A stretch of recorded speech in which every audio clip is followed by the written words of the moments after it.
Second here. Is everybody ready for some good panel discussion? Okay, fantastic. May I now invite our intro lady? Yes, our youngest leader.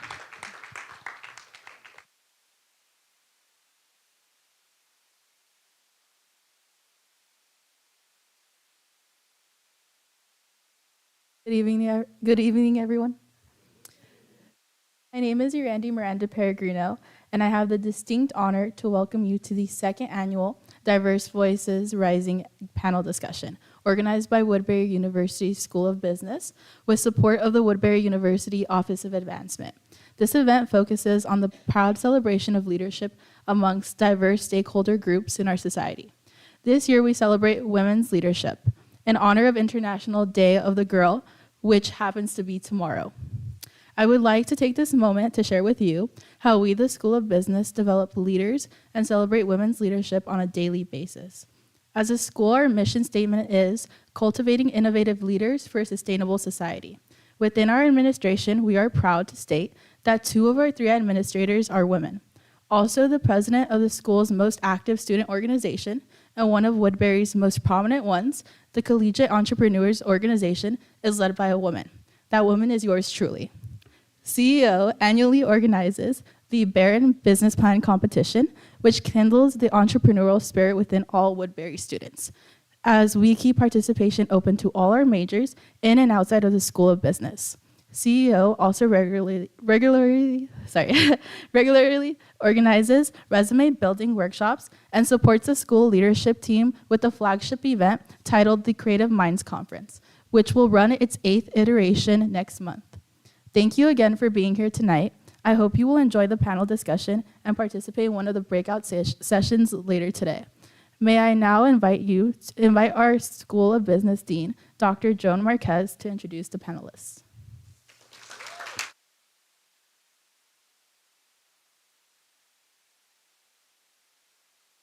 Allow me to first say a few words of gratitude to people who have helped work on this evening. So welcome from my side, of course. First and foremost, I'm Joan Marquez, and I serve as the Dean at the School of Business and also Professor of Management. Several of you know me from classes long ago. Can I see some hands up who had me in class? Oh my, look at that. Yay! And James said, me too. That's fantastic. Okay, so I would like to express my gratitude to University Advancement, Dr. Sharon Townsend, who did really a great job in various ways in making this event, helping make this event possible.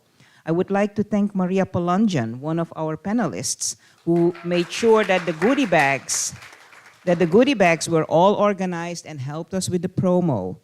I would also like to thank the Department of Liberal Arts and Sciences, LAS, Dr. Will McConnell and Rachel Farnsworth. I don't know if Rachel is in the room, but they helped us with the food. They were the sponsors of the food tonight, so let's give them an applause. I'm not sure if she's here yet, but Kenya Agaton from Student Services, I believe she's here.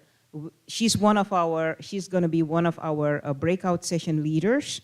So you will get to meet her later. I want to thank Kenya for donating her time and her knowledge. I want to thank Joey Cerricho, who is doing the headshots or has been doing the headshots. James Lee, our IT wunderkind in the back of the room. Francesca Martin, who is irreplaceable and who is our activity director. And of course, each and every one of you here in this room. By the way, we will introduce to you later what the breakout sessions are, and Maria Palanjan will be one of the breakout session leaders too, but we'll introduce that in a while. Let me now introduce you to the panel members. We have a very impressive group of women in our society. Remember, we are here because we want to celebrate women leadership, and tomorrow is the International Day of the Girl. And in that light, we decided to have this event tonight, this evening, and not another day. So the first panelist that I would like to introduce to you is Sonia Blake. Sonia K. Blake, is the president and CEO of the Valley Economic Alliance. In this capacity, she's a leading catalyst facilitating economic development in the San Fernando Valley region, a vital and burgeoning area comprising 5 cities, over 2 million residents, and over 160,000 businesses. Prior to her leadership of the Alliance, Sonia served as the Director of Community Business in Los Angeles Mayor Eric Garcetti's Office of Economic Development. She has also served as CEO of the National Association of Women Business Owners Los Angeles, Director of the Office of the Small Business Advocate in the Office of former Governor Gray Davis, Assistant Dean of the USC Roski School of Art and Design, and Director of Corporate Giving at the Los Angeles County Museum of Art. Sonia graduated from Yale University and the UCLA Anderson Graduate School of Management. She has lived in the San Fernando Valley since 2003.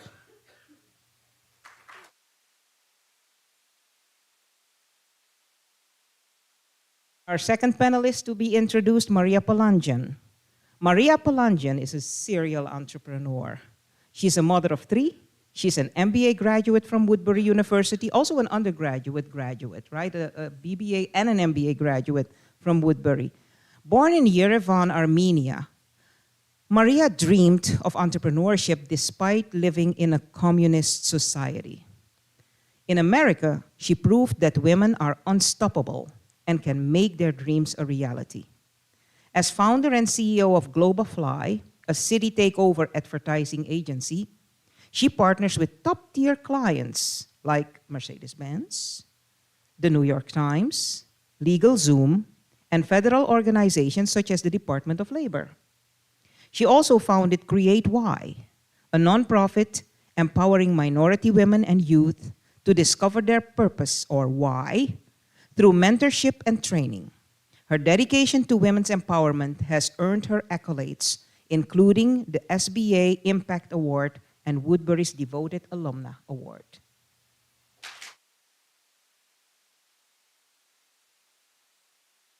Our third panelist, Alondra Lopez, has a robust background in public service and in campaign management and in legislative work. Alondra holds dual Bachelor of Arts degrees in Urban Studies and Political Science from the University of California, Irvine, providing her with a deep understanding of urban infrastructure, public policy, and community development. Since August 2020, Alondra has also been a key member of the Office of Assembly Member Laura Friedman, where she currently serves as Senior Field Representative. In this capacity, she collaborates with city agencies, public officials, and community stakeholders to drive critical infrastructure and environmental initiatives. Outside of her work in the legislature, Alondra volunteers as the Director of Communications for Nick Schultz for his Assembly campaign. And aside from her professional roles, Alondra is involved in Democratic Party organizations. Additionally, she serves as a board member of the Latina Public Service Academy, where she mentors Latina high school students interested in pursuing careers in government.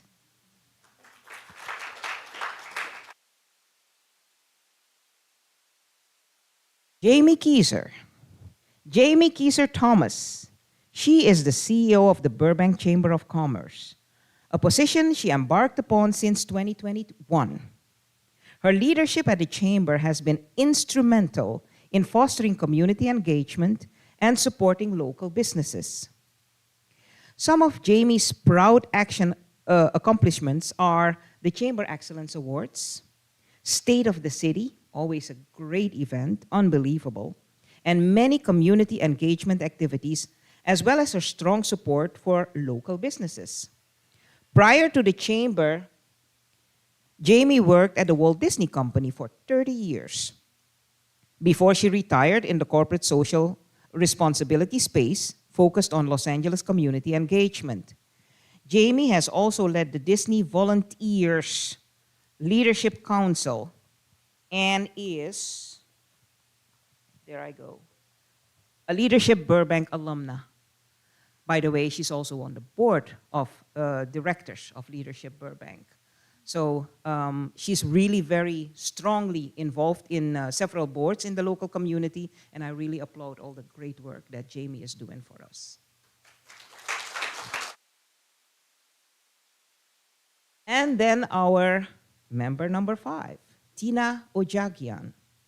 Tina Ojagian is a renowned traumatic brain injury litigator who specializes in the complex mechanisms of brain injury, particularly those that occur in the workplace.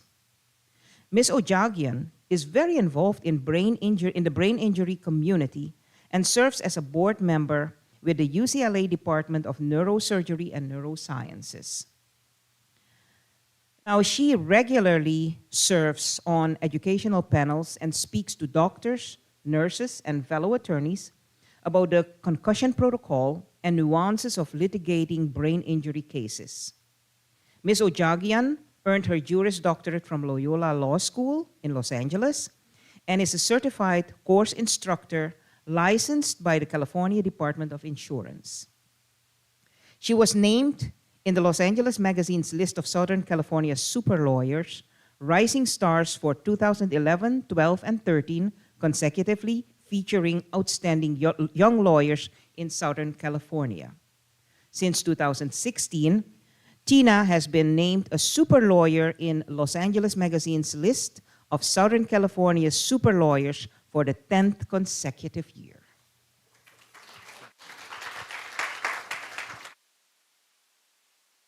Okay, so now you know what heavy duty we have here in the room. And I have some questions. So I will ask the questions first, starting with Tina and coming back. Is that okay? And then we'll go the other way around, and then we'll see if there's another sequence. I would like to ask the members to keep their answers, if possible, between 1 and 2 minutes, because I have 5 questions, and I hope that I can get all 5 questions through, or at least 4 of the 5, because I think they are really good questions for all of the audience members to hear. The first question that I would like to ask to each member is, what do you consider your greatest accomplishment as a female leader? Okay, so my assistant was with me today. First of all, thank you for having me. It's such a pleasure to be here. And we've been traveling for a month on and off, and she was reading me these questions in the car, just so that I'm kind of familiar, because I told her I don't have a PowerPoint for you. I just brought myself and half my brain. So my biggest accomplishment as a female leader, as a person, I would say, is raising good humans. I think everything that I do in my professional life and in my personal life is really geared and focused on setting a good example for my kids and the next generation of folks coming up. I would say the most rewarding thing I've done in my profession, other than the fact that I get to help people when they're rock bottom, I think that's the silver lining of what I do. I get to serve folks that have been traumatically injured, you know, their families, their lives have been turned upside down, and so the gratifying part about that is that, you know, I get to be part of the rebuilding and part of the silver lining, and so I'm very proud of that, and that feeds my soul. But, you know, another huge part of what I love to do and why I do what I do is to hopefully set a good example for other women coming up in my profession or in other professions. I pride myself on, and we don't discriminate at our office, but I pride myself on the fact that most of the folks coming through my office, either as a law clerk, as an assistant, as an intern, happen to be, you know, women. We interview everyone. They just happen to be the stronger candidates coming through. And I take great joy and pride in the fact that hopefully I'm setting a good example for them of, you know, how their profession can potentially shape up, and the fact that the sky is the limit. So I think, you know, there's a lot of rewarding things: raising good humans, setting a good example for the next generation, hopefully helping mold and shape the next generation a little bit. You know, I remember as a first-generation immigrant coming here, you know, I didn't have a dad in the profession. It was very difficult for me. Back then, we weren't graduating more than 50% women from law schools like we are now. And so there was a lot of guardian angels in my path that really helped me. I had female professors in law school that went out of their way to really help me and were like guardian angels to get me to get to where I've gotten to in my life. And I swore that if that ever happened for me, that I would pay it forward and try to help other people in the same position. And so I think one thing you have as someone who's done it for 20 years is the confidence of knowing that whatever comes at you, you can kind of get through it. And so I do my very best to impress that upon the younger generation, because every setback is like a catastrophe and you just don't have that confidence of knowing that it's going to be okay. And so I think I've rambled on more than a minute now, so I'm going to pass it on. But Thank you. Thank you so much. hopefully that answers your question. Thank you. Jamie. Well, first of all, Dr. Marquez, it's a pleasure to be here at Woodbury. I love Woodbury. I've been here for many, many years, supporting not only at the Chamber, but through Leadership Burbank and my role at the Walt Disney Company. I think my greatest accomplishment is honestly the work that I'm doing now in the CEO role at the Burbank Chamber of Commerce. Before I took the position, I was reluctant because the chamber had celebrated in the pandemic, we had celebrated our centennial, and it was a very old school model of what was going on, which was primarily dominated by males, male CEOs, a board that was probably 90% male driven. So coming into that, it was not something necessarily that was something that was aligning with my own personal priorities. But the current board that was there, when they were talking to me about would this be an opportunity, they said after 100 years, it's time to go into a new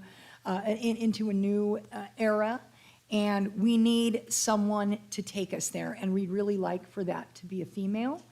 So not only did I look at that as my role as the CEO, but then what I needed to make sure that I had done was I had a very diverse board of directors.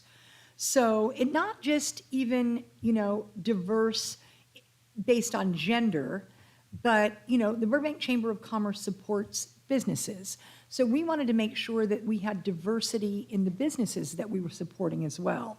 Small, medium, large-sized businesses, micro businesses, faith-based, nonprofits, the residents within our community. These were all things that were very, very important to the growth of where we're at. So 4 years later, that is exactly what we've been able to do. And it's really shifted the paradigm of the chamber and the value that we add to our community with the support of what we can do for our businesses and making sure that, our board members, which currently are 22 members, really represent the backdrop of the Burbank community. And I think that we've really been able to do that with success. And as I'm in the last chapter of my career, this has really been something that I can stand back on and reflect and feel proud of. Thank you so much. Yes, absolutely. Thank you so much for having me here today. And I started my job when Jamie started her job. So it's really nice right. that as my career ends with the assembly, it's nice that we do this final last thing together. But the biggest accomplishment I would say is seeing my name on the ballot. I ran for the LA County Democratic Party. To be a member, you have to run. I don't agree with that. Only 10 people are elected into it, and so I had to canvass my neighborhood, collect votes, convince people to vote for me, and I was lucky enough to receive, I believe it was 7,000 votes for me. I was one of the highest ranking in my district. It was just really surreal growing up. My parents, my grandparents also were always like, one day we're going to see your name on the ballot, and it happened. And unfortunately, it happened after my grandparents passed away. They were my biggest cheerleaders. But just seeing my name on the ballot, and it was like Harris over there, other elected officials, and then my name, I was like, wow. This is one of my greatest accomplishments, yeah. Thank you so much. Yay. Maria. Tina, yours was really good, raising good kids. I do have to say, one of my biggest accomplishments is I look at my 3 kids, my daughters mainly, because they're adults now, and I'm like, wow, I created that. It's such a good feeling. They're just kind human beings that are starting to think how they can contribute to society and make the world a better place. So for me, there's nothing better that I could have accomplished. But work-wise, about 4 years ago, I felt like I was a little overwhelmed with my career in advertising and helping these tech companies, grow consistently and scale and go public and so on. And one day I was very burned out, and I said, I have to start using my skill sets to help others in a different way. And I started looking into the government sector, and I said, I want to start working with the federal government and perhaps promote the programs that they have and help people. And my decision opened up a whole new opportunity for me, working with the Department of Labor and promoting Job Corps program, which helps underserved youth who are in foster homes or homeless kids get out of streets and be in a facility where they can live, be fed, and then learn a trade. So every time I do a campaign for them, and we do a national campaign for Department of Labor, I know that I'm changing lives. I know that every time I'm staying up and I'm making sure that billboard my team is putting it up correctly, or the verbiage is correct, or the geofence ads are running, I know that kids' lives are being changed. And so for me, that is the biggest accomplishment, I would say, changing other people's lives. Thank you. Yes. Thank you so much for this fabulous day, this evening. Salute the panelists here and everyone for coming. So I'm Sonia Blake, and my proudest professional accomplishment, I'll say, is being nominated for an Emmy Award. Wow. Oh, wow, okay.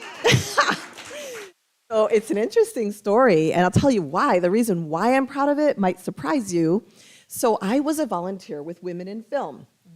And I love this combination between the creativity of, the arts and the business side. And so being a producer was really interesting to me. So I volunteered to produce a PSA, a public service announcement for a Legal Aid Foundation of Los Angeles, because, my focus is nonprofit work, and I love working for a cause. So the concept the director came up with was this ambitious kind of concept, and it was a trapeze artist falling gracefully through the air, falling into a safety net as a visual metaphor for how the legal aid organization is a safety net for our society. The only thing was, the budget was $100. So I had to find a way to get the crew, 2 trapeze artists, a fast-speed camera, all donated, and a trapeze school.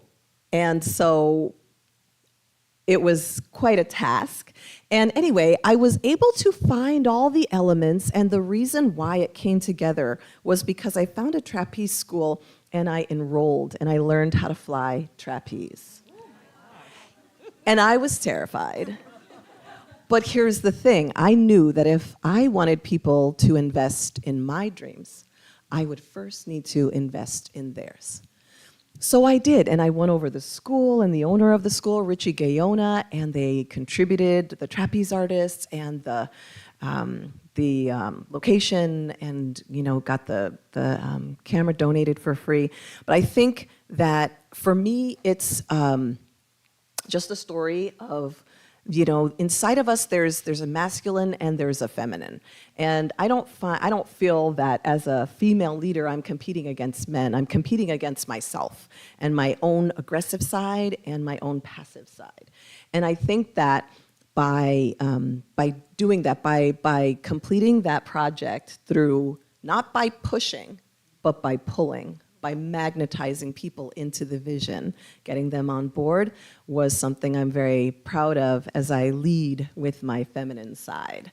And the result was the nomination, which was icing on the cake. Wow. Great story. Great stories, all great stories. So now I'm going to challenge my panel. And the way I'm going to challenge my panel is, first of all, I'm going to just pick who will answer the question now and then afterwards, so not in a certain order. And I'm going to ask that you limit yourself to 3 sentences in the next answer. And it's difficult because it's a difficult question. The question is, what has been the greatest challenge you felt you had to overcome on your leadership path? What has been the greatest challenge you felt you had to overcome on your leadership path? No more than 3 sentences.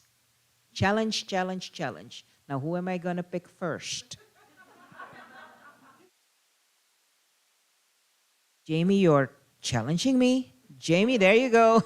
Go ahead.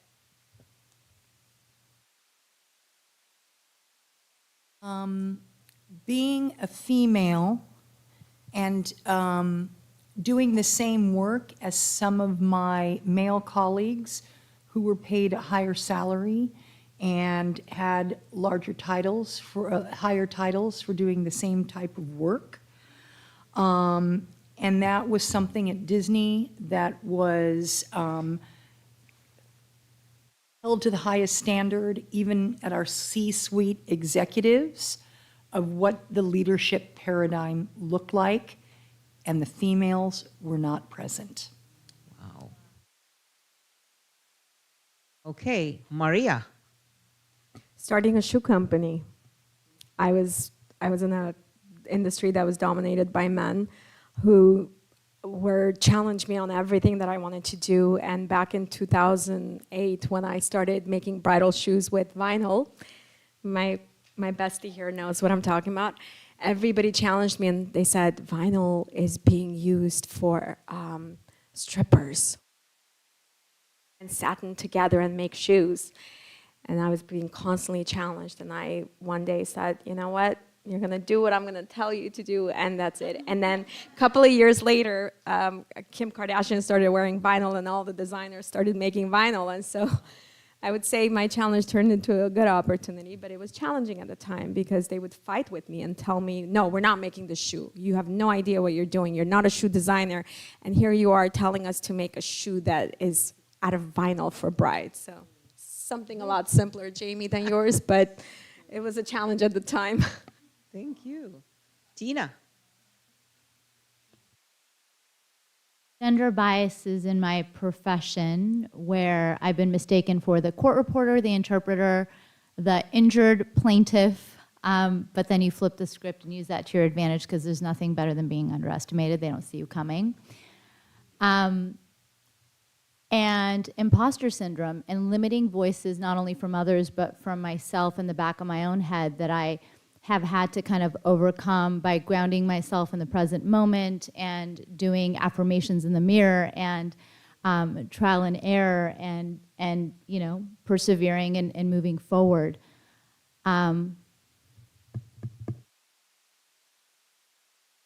Working twice as hard and being twice as, I don't want to say being twice as smart, but having to have twice the amount of intelligence to have the same amount of success as our male counterparts. But then again, thanks to that, we're twice as smart. And I guess. Yay! Thank That you. was 3 sentences. I just want to say that. Yeah, thank you. Alondra. Mine are going to be run-on sentences. I would say taking space in a room and making my own seat at the table. When I recently started, I think Jamie can attest how shy and quiet I was. But I went into I'm the Burbank field representative. I went into a Burbank city meeting with city planner. He thought I was my colleague's assistant. The guy was an older male. He never looked at me directly in the eye and always would look at him, and I'd try to be like, hey, right here. That got me so mad. I said, this will be the first and the last time anyone ever does this to me. And so from then on, I just speak. I introduce myself. This is who I am.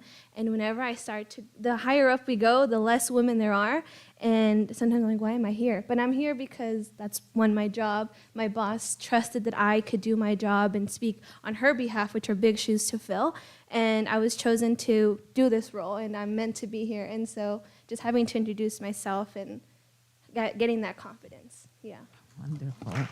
Sonia. I can so relate. The biggest challenge I face was the breakup of my parents' marriage, the breakup of our family as a child, and the break in my relationship with my dad and losing contact with him. Because it really led to this abiding and deep sense of insecurity and unworthiness and a lack of belonging. That made it really hard to be confident. And so much of success is mindset. And so it causes me continually to remind myself to overcome the myth or the lies of any kind of limitation that I might have, and to remind myself that I can do what I set out to do. So that would be the biggest challenge. Wow, thank you. So we actually have only 3 more minutes for this panel discussion, and there are 2 questions that I really would like to ask. So we're gonna go real short on these answers. Okay, this question is, what do you do to rejuvenate yourself after a disappointment? Tina. I like to retreat and make space to think, right? As a type A person, I really struggle with setbacks, and it's taken a long time, and being in my 4th decade, to make provision for imperfection and be kind to myself as I am with others. And so I make space, and I think, and I put myself first. I make sure, I'm meditating, hiking, doing whatever I need to then have those creative ideas for moving forward and pushing through. Otherwise, I think it could be very disheartening, and, I think you need to make yourself a priority because you can't really pour from an empty cup. So I think retreating and taking some time, and I've been known to get a cabana on the rooftop of the Mayborn and lie in salmon mediation all day and just, take a day. Okay. Take a day. Thank you.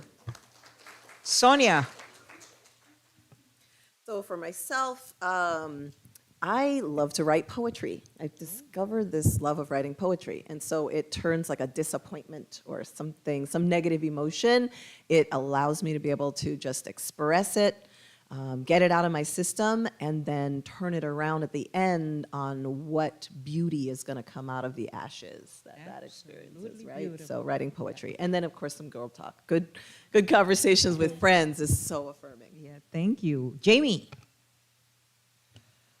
So now that I'm older, I understand that setbacks don't define us.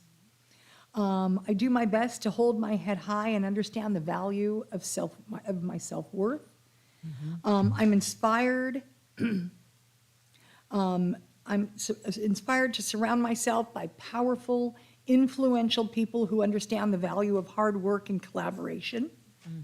Life will always throw us curveballs, but it's how we choose to handle them that gives us the strength to persevere.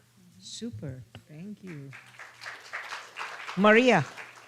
I belly dance with my daughters and go hiking with my entire family, but belly dancing is usually the way because we carry a lot of the stress in our hips. And so when I belly dance, I just release and go forward. Fantastic. Thank you. Alondra? I reflect on my past accomplishments, and I recommend that you all do that too. Just look at your resume. You did a lot of great things. Reflect on what you've done in the past. I was like, no, I'm trying to sound conceited, but look at your resume. And then I also, a good 94-cent macaroni box and cheese from Kraft. I eat the whole thing, and then I go cycling. And I also want to shout out my colleague Amanda, who's not here, but we'll probably watch it on the YouTube Live, and I go cycling with her after work and release all the energy out. Thank you. And then one last thing, just don't take things too seriously. What's meant to be will happen. Fantastically said. Thank you. The last question, and I'm going to ask you to see if you can give this answer maybe in about 10 words, 10 to 20 words, because we really have to do the breakout sessions. Okay, because it's a strong thing. What message do you have for upcoming generations of female leaders based on the important lessons you learned in life? A very powerful, short, strong message that you have for the upcoming generations of female leaders based on the important lessons you learned. We're going to go this way. Okay. No pressure, I know. Your mic is off. Thank you. Okay. Have a strong spiritual or mindfulness practice for that side, and take courageous goals, small courageous goals to help you move forward. Take time. Oh, I'm sorry. Go ahead. Take time to figure out your why and then create it. And if you need help creating it, just join my nonprofit organization, createwhy.org. Did I tell you she was in advertising? Okay. Who said you couldn't do it? Did your support group tell you that you couldn't do it? The people whose values you align with told you they couldn't do it? You couldn't do it? They probably didn't. And so, no, you're your own biggest, sometimes, obstacle. Just do it. Amy. I say do your best to choose positions with organizations that support your core values. Wow. Yeah. Tina. I would tell the next generation that where you start out in life in no way dictates where you can end up. With hard work and discipline and perseverance and a practice of gratitude and spirituality, really the sky's the limit. So where you start out, if you're going through a tough time, is in no way determinative of where you can end up in life. Let's give this panel, this fabulous firework panel, a round of applause. May I invite Sharon now to give a little present to our panelists and also have an announcement. We are going to get ready for the breakout sessions, and I hope that several of you will be interested in joining because they're really good. We will tell you what they are about. We have 2 breakout sessions.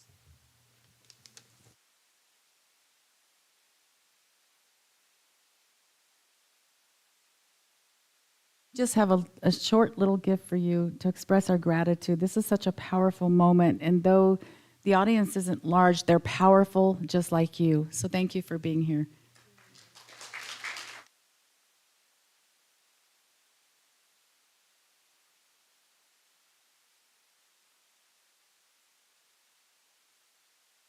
Purple like Woodbury.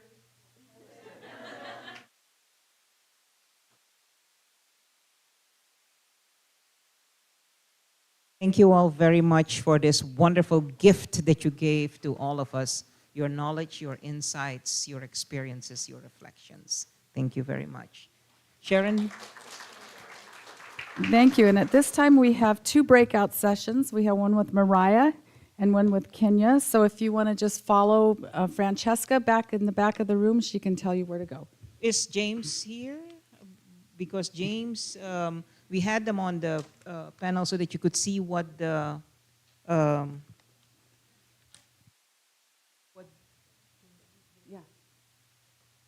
what the topics were. Oh, they're on the board now, so you guys can see. We have 2 breakout sessions. The one that can stay here, go ahead, Sharon. Entrepreneurship and Create Your Why. So join the Entrepreneurship and Create Your Why workshop to discover how to turn your passion into a purpose-driven business, gain practical strategies for building and sustaining a brand that aligns with your unique why. And then the next one is Resume Building and Strengthening. Join the Resume Building and Strengthening workshop to get a better understanding of how to profile yourself in the most advantageous way. Learn about the do's and don'ts in resume building, how to tailor your resume to specific job applications, so how not to send the same resume to every job application, and to optimize it for applicant tracking systems. And I would really encourage you, even if you've been sending your resume out for 30 years, things have changed, so consider having it redone. Thank you. Group of Entrepreneurship and Create Your Why will be here in the auditorium, and the other group for the Resume Building and Strengthening will be in School of Business 209, and Francesca can guide you, and Kenya is also waiting for you. Kenya is a resume expert.